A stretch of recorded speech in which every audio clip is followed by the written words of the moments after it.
ليس بصوت بل بإشارات كيميائية تحت الأرض. تخيل أن تقطع مسافة مدينتك في دقيقتين فقط. المواصلات في المستقبل ستتجاوز كل الحدود. تخيل أن زحام الشوارع أصبح جزءاً من الماضي. في المستقبل السماء هي طريق.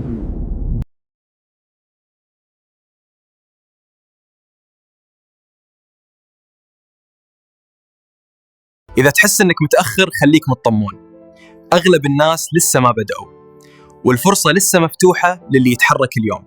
الأمن وداعاً للشاشات التقليدية.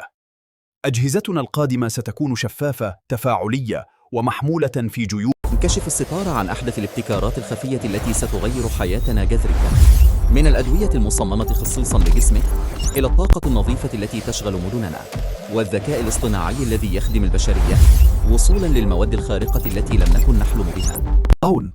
في غابات لا يراها كثير من البشر توجد أشجار تتواصل مع بعضها.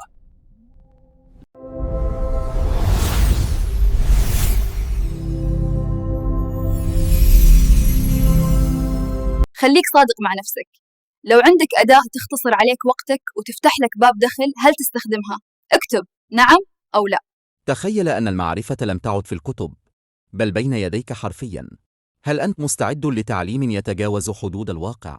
في غابات لا يراها كثير من البشر توجد أشجار تتواصل مع بعضها، ليس بصوت بل بإشارات.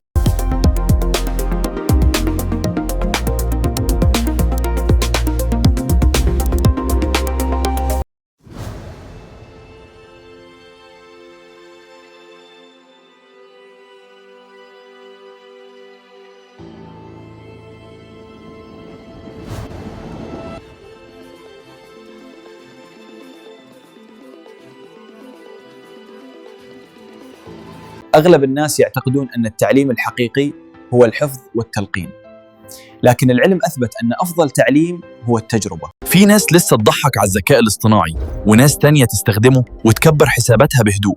السؤال، أنت مع أي فريق؟ تخيل أن تقطع مسافة مدينتك في دقيقتين فقط. المواصلات في المستقبل ستتجاوز كل الحدود.